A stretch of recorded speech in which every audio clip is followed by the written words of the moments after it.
Al-Farabi y Fundación Diadema.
Mi nombre es Jorge Prelorán y seré quien los guiará a lo largo de esta serie de 7 programas sobre algunos aspectos poco conocidos de la región patagónica, ya que se refieren a su remoto pasado. Como la región es tan compleja, nos limitaremos en esta serie a una historia de su geología y paleontología a lo largo de 400 millones de años, es decir, a lo largo de lo que se ha dado en llamar tiempo geológico. El tiempo geológico se mide en millones de años y en él se registran los sutiles cambios que se vienen operando sobre la superficie de la Tierra. De modo que trataremos de hilvanar acá las profundas transformaciones que ha sufrido nuestro planeta usando una medida de tiempo diferente a la cotidiana y dando ejemplos de esas transformaciones con elementos encontrados en la región patagónica argentina. Pero primero veamos dónde está ubicada la región. Patagonia está en el extremo austral de América del Sur. Si la comparamos con otros países del globo, podemos ver, por ejemplo, que es 2 veces el largo de Italia, o tan extenso como la superficie de la península ibérica y Francia juntos. La Patagonia tiene límites bien definidos. Por un lado, el Océano Pacífico. Por el otro lado, el Océano Atlántico. Al norte, el río Colorado y Sierra de la Ventana. Estamos en Sierra de la Ventana. Estas sierras han sido consideradas no solamente desde el punto de vista histórico, sino también desde el punto de vista físico, geológico, el límite natural o el límite norte de la Patagonia. Si transponemos estas sierras, caemos en las extensas planicies que constituyen ese gran subcontinente conocido como la Patagonia.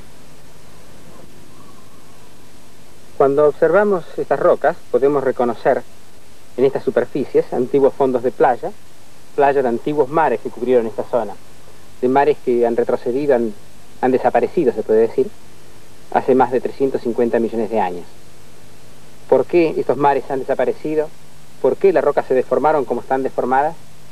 Para contestar esto y muchos otros interrogantes, vamos a tener que ir para allá, hacia la Patagonia, a conocer un poco de su historia, de su evolución y la reconstrucción de su pasado.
Hagamos un viaje, pues, en la imaginación, a épocas muy, muy remotas, millones y millones de años atrás, épocas de las cuales solo quedan estos vestigios geológicos y algunos restos fósiles incompletos, fragmentarios, pero de los cuales los científicos han podido sacar conclusiones realmente fascinantes.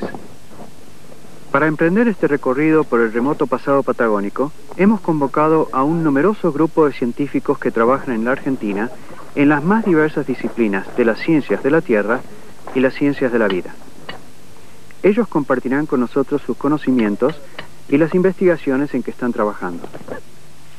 Este tiene todos los poscaninos están muy rotos y tiene una costra de óxido de hierro bastante grande. Tenemos la fase lacustre y un nuevo avance, y en este nuevo avance todo esto fue comprimido. Cuando posible, nos hemos encontrado con ellos en los lugares más remotos de Patagonia, donde efectúan sus trabajos de campo a lo largo de 11 meses de expedición. Luego los hemos seguido a sus gabinetes de trabajo y hemos filmado, tanto en la Argentina como en el exterior, en una gran variedad de museos, talleres de paleontología. Bueno, creo que son los mejores que he visto en cuanto a conservación. Zoológicos.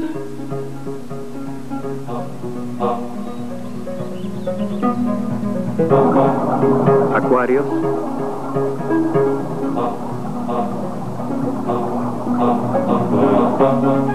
Parques ecológicos.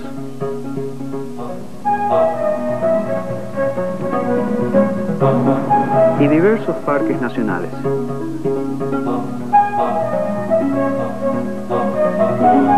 Ahora bien, antes de comenzar nuestro buceo por el remoto pasado patagónico, vamos a dedicarle este primer programa a explicar algunos conceptos generales sobre la transformación de la superficie de la Tierra y de la vida que la pobló a lo largo de millones y millones de años. Veremos qué es la deriva continental, el tiempo geológico, la subducción, volcanismo, las eras geológicas, para que cuando toquemos estos temas más adelante, con ejemplos específicos en Patagonia, nos resulte más fácil comprenderlos. Creemos que lo primero que conviene ver es lo que los científicos llaman tiempo geológico, para entender cómo ese concepto de tiempo difiere del que usamos cotidianamente.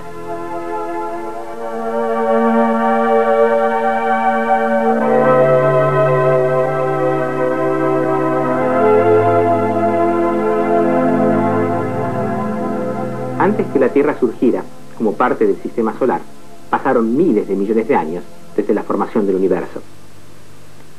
Este periodo cósmico es difícil de imaginar para la mente humana. Sin embargo, fue un periodo donde la materia estuvo en continua evolución. Importantes cambios ocurrieron en ese sistema que llevaron, luego de 4.500 millones de años, a que en un pequeño rincón de ese sistema apareciera un ser que tuviera conciencia de sí mismo, un ser que tiene conciencia de lo que lo rodea. Nosotros, los seres humanos. Nosotros que podemos así observar la naturaleza, estudiar sus cambios, tratar de reconstruir a través de la investigación la historia de procesos y acontecimientos que llevaron a modelar la superficie terrestre de nuestro planeta en los últimos millones de años.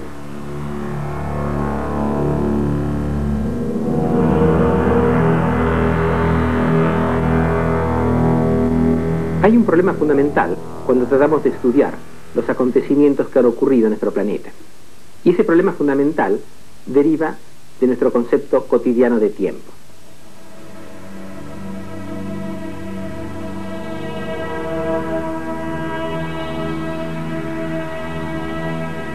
Nosotros hablamos de horas que forman parte de un día, siendo un día el tiempo transcurrido en un pequeño planeta para girar alrededor de sí mismo. O hablamos de un año, que es el tiempo que tiene ese planeta para dar una vuelta alrededor de una estrella de dimensiones medianas, que a su vez es un pequeño punto, una pequeña estrella de millones que forman nuestra galaxia. Y esta galaxia es una de incontables que existen en el universo hasta ahora conocido. Como ven, nuestro concepto de tiempo que usamos en forma cotidiana es algo muy limitado, muy relativo. Los procesos geológicos no se rigen por nuestro limitado concepto de tiempo. Son procesos muy lentos que insumen millones de años. El tiempo geológico está representado y documentado por las sucesiones de rocas. Se mide en millones de años. Aquí, al lado del mar, encontramos este paquete de rocas de alrededor de 10 metros de espesor. La edad de esas rocas está dada por las asociaciones de fósiles que se hallan en ellas. Y el tiempo necesario para depositar este paquete se estima en varios miles de años. Para nosotros que estamos acostumbrados a juzgar lo que pasa en nuestras vidas, menos de un siglo, o en la historia de la humanidad, que abarca solo unos pocos miles de años, se nos hace bastante incomprensible el concepto de millones de años.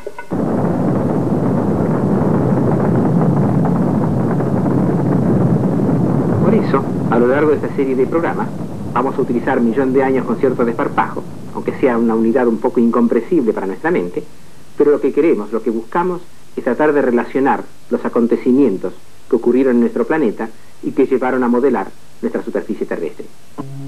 Tenemos indicios que nos indican que nuestro planeta se solidificó hace aproximadamente unos 4.600 millones de años, que es la edad de las rocas más antiguas en la superficie terrestre. Imaginemos, si queremos comprender lo que eso significa, la historia de nuestro planeta, comparándola con la altura de la Torre Eiffel que todos conocemos. Hace entonces unos 4.600 millones de años que se formó la corteza terrestre. Y desde ese momento la Tierra sufrió muchísimos cambios. Esos cambios se produjeron a medida que se iba enfriando su corteza. Hace unos 3.500 millones de años, a un tercio de la base de la Torre, en esos mares ancestrales, una serie de organismos unicelulares que tenían la capacidad de reproducirse fueron dando lugar a organismos cada vez más complejos.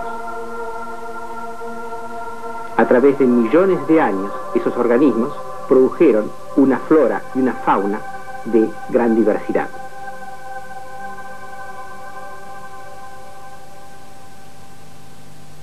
Pero fue recién, hace algo más de 400 millones de años, es decir, a menos de una décima parte de lo más alto de la Torre, que las primeras plantas invadieron la tierra firme.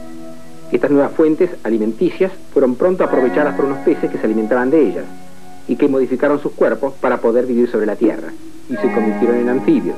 Algunos de estos, a su vez, encontraron la forma de independizarse del agua y se convirtieron en reptiles. Y algunos de estos, con el correr del tiempo geológico, se convirtieron en mamíferos. Todo esto llevó, a través de muchos millones de años de evolución, de constantes cambios, a producir una gran infinidad de formas y de tamaños que lograron adaptarse a los más diversos medios ambientes en los cuales ellos vivían. Llegamos así a la aparición de los primeros antecesores del hombre, hace unos 3 millones de años, representado por unos 20 centímetros, o sea, el largo de un gran bulón en la parte más alta de la torre. En cuanto a la historia escrita de la humanidad, de unos aproximadamente 6.000 años, estaría representada por menos de 1 milímetro en esa torre de 312 metros de altura, el espesor menor al de una moneda ubicada en la cúspide de la Torre Eiffel.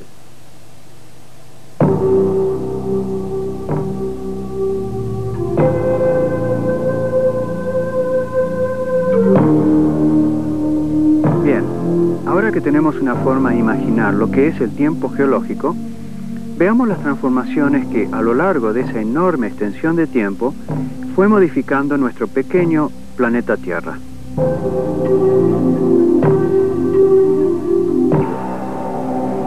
Lo que estamos observando son imágenes tomadas por la misión Galileo del Laboratorio de Propulsión a Chorro de la NASA el diciembre 8 de 1990. La Tierra es un planeta espectacular y de un color intensamente azul, puesto que el agua cubre 2/3 partes de su superficie. Por el contrario, Marte y la Luna son cuerpos celestes fosilizados que han perdido todo su calor interno. A diferencia de ellos, la Tierra mantiene un núcleo central a muy altas temperaturas.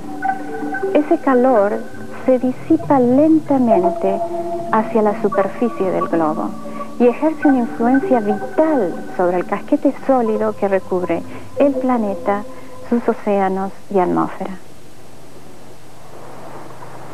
Es así que la Tierra, a través de ese calor interno, genera un movimiento en sus partes más externas. El intenso calor del centro del planeta genera la circulación de corrientes convectivas que a su vez producen movimientos en la superficie rígida de la corteza terrestre. Estos movimientos convectivos generan así rajaduras en la corteza por donde salen productos magmáticos que están parcialmente fundidos. Estos productos ejercen presiones laterales que empujan a enormes placas hacia ambos lados. Estas placas, al avanzar sobre zonas de fractura, producen el hundimiento de los fondos oceánicos, que mantienen así un inestable equilibrio superficial. Los continentes son así la parte visible de esas placas que se mueven llevadas en forma pasiva, como si estuvieran transportadas por una cinta. Hoy en día es universalmente aceptado que las masas continentales se han desplazado por miles de kilómetros a lo largo del tiempo geológico. Sabemos que en este aparente caótico movimiento hay cierto orden, que culmina con un reagrupamiento en un solo bloque continental que le llamamos supercontinente. El último de estos supercontinentes formados comenzó a dispersarse en los últimos 230 millones de años. Estos bloques continentales constituyen placas rígidas que tienen movimientos independientes entre sí. A lo largo de la historia geológica, la cantidad, la forma, la composición de estos bloques ha ido cambiando. En la actualidad se reconocen 9 placas principales, como la de América del Sur y del Norte, Eurasia, África, Australia, Antártida, Pacífica, etc.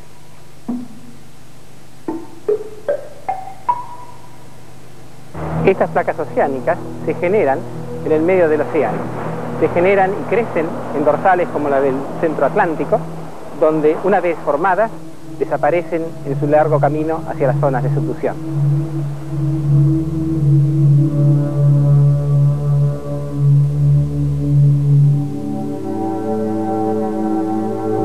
Este desplazamiento de los continentes de unos respecto de otros se lo denomina en las ciencias de la Tierra como deriva continental.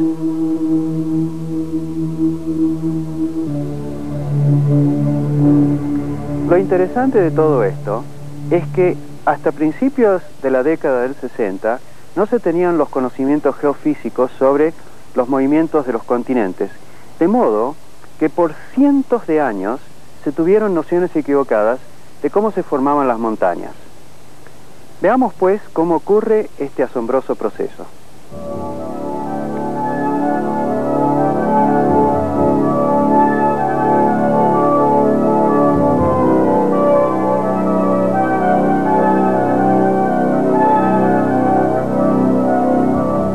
Esta cordillera es la que se encuentra presente en el fondo del Océano Atlántico. Esta se habría formado como consecuencia de la separación del suelo oceánico, dando lugar a la eyección de magma proveniente del interior de la Tierra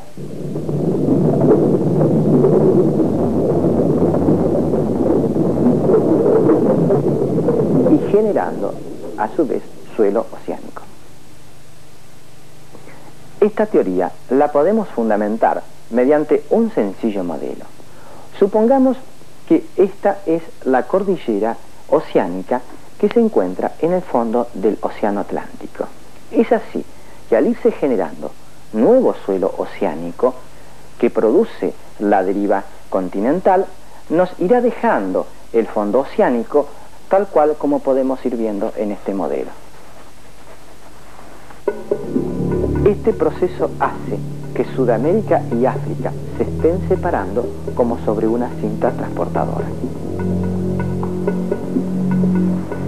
Esa separación los geólogos la pueden medir por diversos métodos.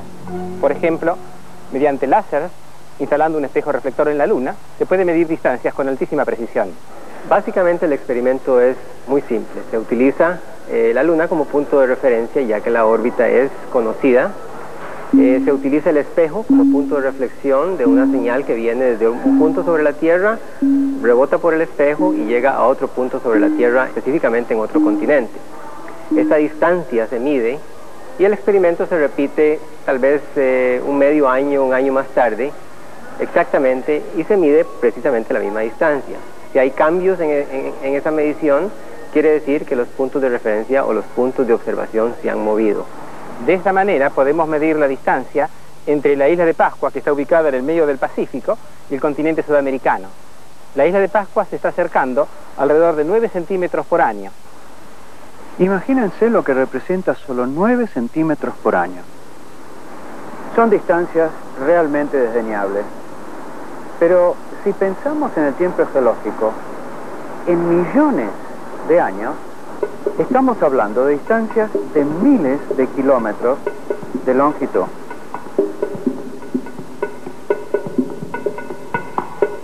Al moverse un continente, lo hace a través del hundimiento de la corteza oceánica que lo sostiene. Esa corteza oceánica se va hundiendo por debajo de los continentes en lo que conocemos con el nombre de zona de subducción. Al alcanzar esas profundidades, el material se funde y a través de las fisuras, grietas o fracturas que pueda tener ese continente, acceden a la superficie formando los volcanes. Estos volcanes son así un testimonio de la presencia de zonas de subducción. Ahora, ¿qué ocurre si a esa corteza oceánica viene adosado un continente? Cuando el continente llega a la zona de subducción, su espesor, sus mayores dimensiones, imposibilita que ese continente se introduzca en la zona de subducción. Y eso produce una gran colisión, una colisión de los dos continentes. Esta colisión trae aparejada una gran cantidad de cosas como terremotos, fracturas, grandes emisiones de material volcánico, y como resultado de esta misma colisión, la zona se levanta, toda la región es ascendida y se forma una cadena montañosa. Esto está ocurriendo actualmente en los Himalayas.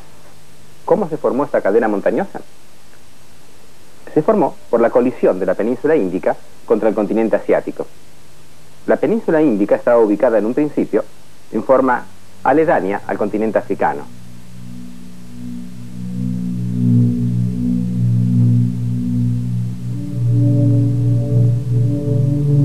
Tras muchos años de deriva, millones de años, la península índica chocó contra el continente asiático y formó esta extensa cadena montañosa que conocemos como el Himalaya. En forma similar, la cadena de los Alpes ha sido formada por la colisión de lo que hoy es actualmente Italia y parte de África contra el continente europeo. La cadena de los Alpes constituye un gran cinturón orogénico que casi une los Himalayas con la cadena alpina.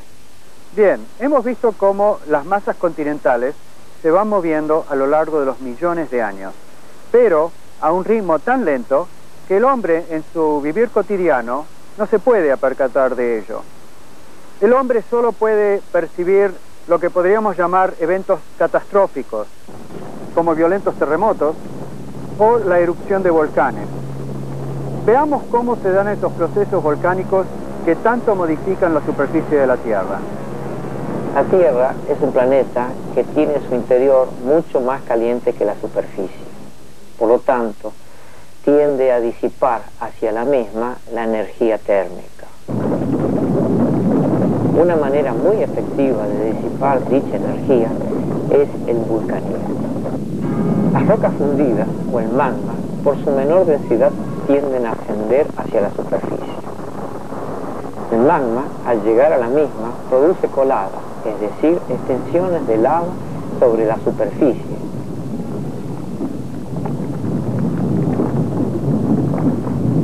Y a su vez salpicaduras de todo tipo, salpicaduras muy gruesas que son dirigidas hacia la parte superior, hacia la atmósfera, y se enfrían formando bombas volcánicas. Acá tenemos tales bombas volcánicas que tienen tamaños de mucho más de 1 metro cúbico y están alojadas en cenizas volcánicas, que como ven, tienen un color claro. Debe haber sido una erupción sumamente poderosa, juzgando por el gran tamaño de estos bloques y la gran altura que han alcanzado. Las bombas volcánicas caen directamente cerca del conducto del volcán, constituyendo junto con las coladas el cono volcánico. Las cenizas se desparraman lejos del cono volcánico, atravesando distancias considerables y siendo dispersadas por los vientos dominantes, sepultando en su caída todas las rocas más antiguas, produciendo a veces depósitos de hasta varios metros de espesor. Este es un ejemplo de depósitos de cenizas volcánicas, y estas cenizas las llamamos tobas. Las tobas se forman cuando hay una gran participación de gases en la erupción volcánica, y estos gases, combinados con los vientos, transportan estas tobas a veces centenares de kilómetros. Al salir todos estos productos volcánicos hacia la superficie, la cámara magmática que alimentaba el volcán se va vaciando, perdiendo sustentación, y toda su parte central se colapsa, se hunde, se desploma en el vacío que dejó la cámara magmática, constituyendo en la superficie una gran abertura circular que se llama caldera. Estos volcanes son formas de relieve que continuamente están, a través de estos procesos, generando montañas, generando relieve sobre la Tierra. En contrapartida, la interacción de la atmósfera con la superficie terrestre produce su desgastamiento, su erosión. Esa erosión se puede realizar ya sea por medio del viento, por el medio de las aguas, por el medio del hielo de los glaciares. Como resultado de todo ello, hay un proceso continuo de desgastamiento de la superficie terrestre.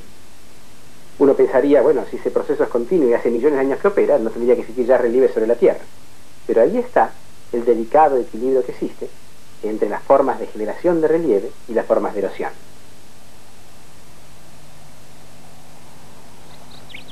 Estamos viendo cómo la superficie de la Tierra se transforma constantemente por procesos geológicos de crecimientos y desgastamientos cíclicos. Y en todo esto juega un papel muy importante la atmósfera. La forma en que la atmósfera afecta a la superficie terrestre es a través del clima. El clima de nuestro planeta cambió muchas veces durante los 4.500 millones de años que pasaron desde que la Tierra se originó. Y la Patagonia tiene extraordinarias pruebas para estos cambios climáticos. ¿Se imaginan en Patagonia lugares así de una aridez tan extrema? En la actualidad, la mayor parte de su extensión es una estepa semiárida con una vegetación baja de pastos duros. Pero hay también pruebas irrefutables, como lo son por ejemplo los depósitos de carbón, de que hubo áreas patagónicas que en un pasado remoto fueron muy diferentes, con cierto grado de humedad y una cubierta continua de vegetación. Como ven, en la naturaleza hay incontables indicios de los procesos y los climas del pasado, solo que es necesario tener una base de conocimientos para poder interpretar, como un detective, lo que ocurrió en los diversos lugares que uno visita. Bien, hasta acá hemos tratado algunos conceptos de geología. Ahora vayamos a otros temas, esta vez relacionados con el desarrollo de la vida sobre el planeta. El estudio de las formas vivas actuales se denomina biología. El estudio de las formas vivas del pasado, que nos han llegado al día de hoy fosilizadas, es decir, como piedra, se denomina paleontología. Los paleontólogos de invertebrados estudian aquellos organismos animales sin columna vertebral que vivieron en el pasado.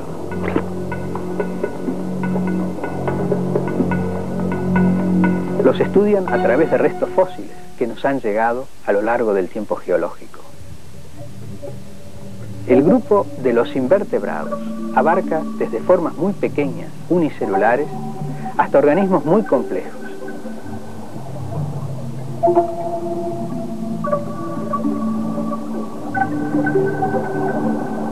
Muchos de los invertebrados marinos tienen caparazones duras que cumplen primordialmente dos funciones.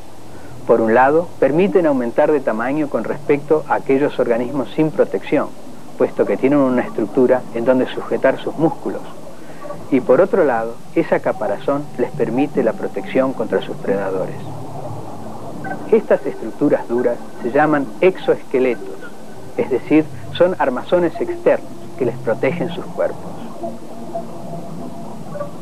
Una limitación es que a lo largo de sus vidas tienen que desechar sus caparazones y crear nuevos exoesqueletos a medida que sus cuerpos aumentan de tamaño. Por otro lado, la paleontología de los vertebrados estudia animales con endoesqueletos, que poseen una columna vertebral formada por elementos duros, llamados huesos, que articulan unos con otros. La columna vertebral provee un mecanismo muy eficiente de sostener las partes blandas del organismo. Esto les permitió a los vertebrados un aumento de tamaño hasta proporciones realmente extraordinarias. De modo que entre los vertebrados hubo desde gigantescos dinosaurios que llegaron a tener hasta 40 toneladas de peso, hasta animales diminutos como este picaflor, el picaflor más pequeño del mundo, que no es más grande que un dedo pulgar. Dentro de la paleontología hay también otras especializaciones. Por ejemplo, acá tengo una piedra muy dura, que es como un ópalo, una de las piedras más duras en la naturaleza. Sin embargo, hace 150 millones de años, esto fue materia vegetal. Fue parte de un tronco de un árbol. ¿Y cómo sabemos que esto fue en realidad materia vegetal? Mediante la paleobotánica, que es una disciplina que estudia las plantas que vivieron en el pasado geológico. Por ejemplo, estas improntas de 300 millones de años de antigüedad corresponden a helechos arborescentes. Estos restos fósiles, que se encuentran en muchos lugares de Patagonia, nos han permitido reconstruir las plantas que vivieron a lo largo de millones y millones de años y que a su vez, con el correr del tiempo geológico, dieron origen a nuevas formas que después de diversas transformaciones llegaron a ser como las que conocemos actualmente en la región. Los científicos que estudian la vida del pasado remoto se basan en los restos fósiles que van encontrando y a través de ellos tratan de reconstruir, de volver a armar ese pasado pieza por pieza como si fuera un rompecabezas. Gracias a esas reconstrucciones, vemos cómo los organismos fueron evolucionando, cómo fueron cambiando a lo largo de millones de años en formas y tamaños de los más diversos.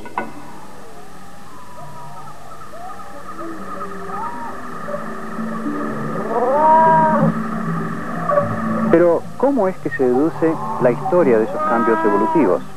Bueno, gracias a hallazgos que los científicos encuentran en diversos lugares del planeta en los llamados yacimientos fosilíferos. Los fósiles de plantas o animales extinguidos se pueden encontrar en el sitio original de su depositación o removidos ya sea por las lluvias, los vientos o los hielos. Esas piezas fósiles que se encuentran en yacimientos fosilíferos son traídos entonces a museos, a gabinetes de estudio, donde se los prepara con sumo cuidado para que se vea bien los huesos y luego son estudiados por expertos paleontólogos, paleozoólogos.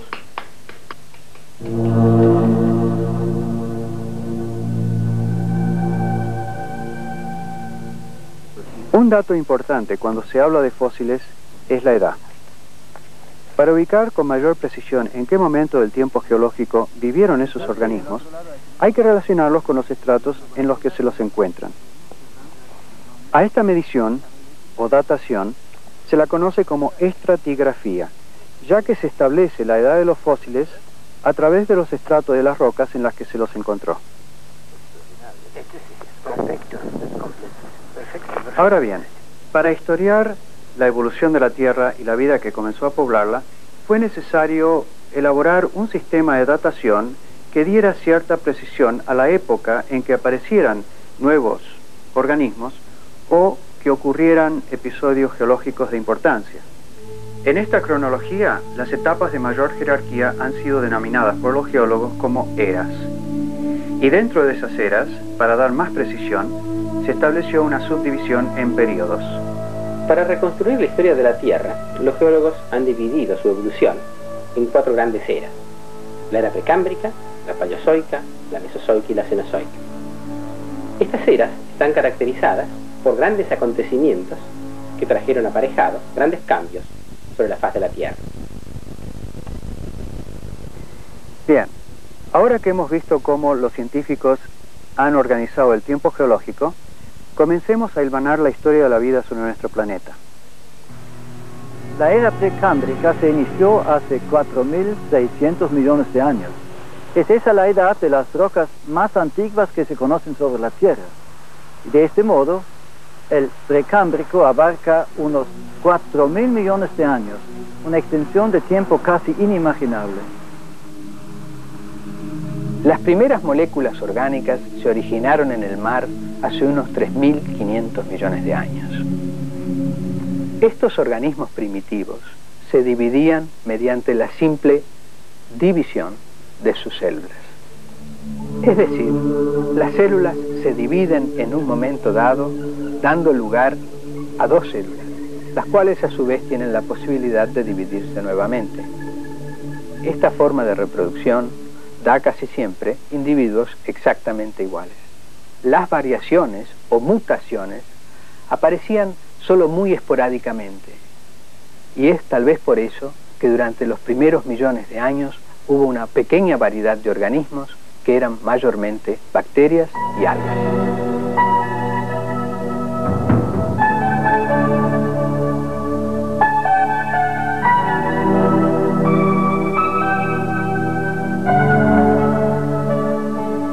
Hay 2 momentos importantes en la evolución de la vida durante el precámbrico.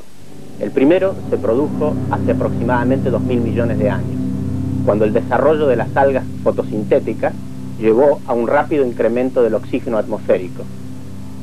Desde un principio, las plantas tuvieron una gran ventaja, que mediante el uso de la clorofila, que le confiere este color verde a las hojas, pudieron utilizar la energía solar, con lo cual realizaban una función que denominamos fotosíntesis. Gracias a diminutas baterías solares en las hojas, las plantas toman anhídrido carbónico del aire, del cual se guardan el carbono y liberan el oxígeno. Durante millones de años, este proceso fue modificando la atmósfera, eliminando los gases tóxicos para la vida animal y aportando oxígeno libre como el que hoy respiramos. ¿Ven las burbujitas que largan esas algas? De noche esa actividad cesa, pero durante el día, con la energía que reciben del sol, están constantemente aportando oxígeno al aire a través de esas burbujitas. Es decir, que si consideramos una gran proliferación de algas a todo lo largo de los 4.000 millones de años de la era precámbrica, bien podemos imaginar cómo esto afectó fundamentalmente la atmósfera de nuestro planeta Tierra, que es una atmósfera completamente distinta a todos los demás planetas del sistema solar. Esta atmósfera ha permitido una proliferación extraordinaria de formas de vida, organismos que están basados casi exclusivamente en el elemento carbono. Y bien, hemos visto que el primer gran paso en el desarrollo de la vida sobre el planeta fue el proceso de la fotosíntesis, que permitió la proliferación de organismos que utilizaban la energía solar para sintetizar su alimento. El segundo episodio importante fue la aparición de la reproducción sexual, que, sumado al incremento en el nivel de oxígeno hasta niveles casi similares a los actuales, llevó a la aparición de organismos multicelulares hace aproximadamente 700 millones de años, los cuales en ese momento no tenían todavía partes duras. La aparición de la reproducción sexual en la evolución nos trajo enormes posibilidades de aumentar la variabilidad. Esta forma de reproducción está basada en que dos células se unen para formar un nuevo organismo. Cada una de estas células aporta la mitad de la composición genética del nuevo organismo. Lo que se transmite es una molécula en forma de cinta de espiral que se llama ADN, ácido desoxirribonucleico. El ADN contiene las órdenes para que se vayan creando los nuevos organismos en la imagen de sus progenitores. La gran ventaja que trajo la reproducción sexual a la evolución es que permitió combinar variaciones que se originaban en individuos diferentes dentro del mismo organismo.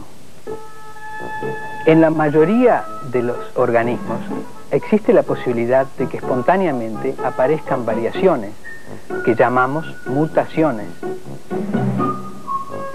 En todo nuestro alrededor se están produciendo estos cambios, pero son tan sutiles que es casi imposible que los veamos. Algunas mutaciones se podrían considerar desfavorables. Cada tanto nace un renacuajo con dos colas, o aparece un individuo albino, o alguna persona tiene dos pupilas en cada ojo. Si estas mutaciones dan una nueva característica útil a la especie, las posibilidades de que estos animales se reproduzcan más que otros son mucho mayores. Es lo que Darwin llamó selección natural o sobrevivencia del más fuerte. Esto es la fuerza motriz de la evolución, es decir, los mejores se reproducen más. Con la reproducción, ese elemento de cambio se transmite a los descendientes y así se van generando y perpetuando cambios a lo largo de la vida de la especie.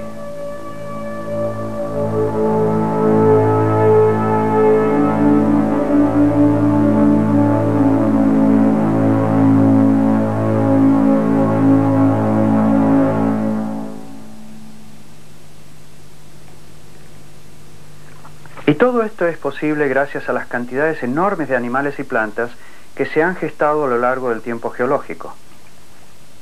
Si pensamos que una perra puede dar a luz, digamos, 4 perritos por año, y que tiene 10 años de fertilidad, esa perra sola tendrá una prole de 40 perros a lo largo de su vida. Si la mitad de ellos son machos y la mitad hembras, habrá 20 perras nuevas con las mismas posibilidades. Es decir, que cuando esa primera perra haya dejado de procrear en un lapso de unos 10 años, ella sola habrá tenido el potencial de dar origen a unos 13 millones de individuos. Y si agregamos a esto que sobre el planeta hay millones de perras con el potencial de tener 40 perros a lo largo de su vida, y que esos 10 años se convierten en 100, en 1000, en 10.000, en 100.000, en millones, estamos hablando de trillones y trillones de individuos de una sola especie. Desde ya que en el reino animal muchísimos de esos individuos no llegan a adultos y por lo tanto no llegan a procrear. Una gran proporción de ellos muere ya sea por predadores, por falta de alimento, por defectos o por mutaciones desfavorables. Pero aún así, con números tan elevados de individuos en cada una de las especies vivientes, bien podemos entender por qué ha habido tal variedad de formas entre los animales y las plantas.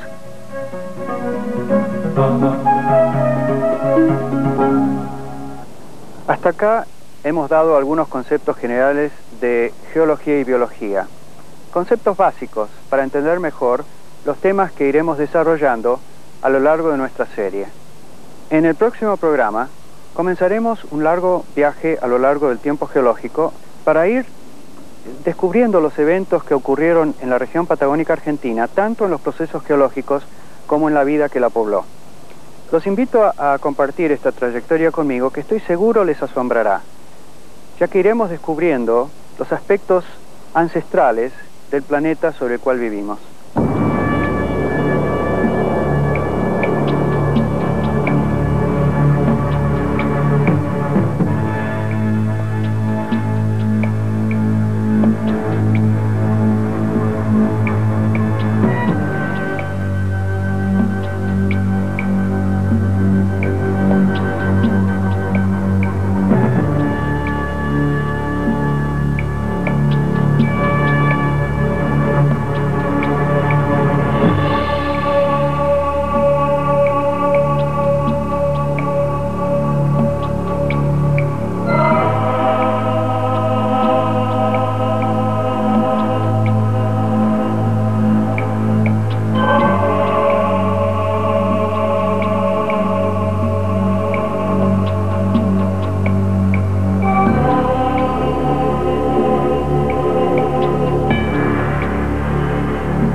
Este programa fue auspiciado por Alparamis y Fundación Diadema.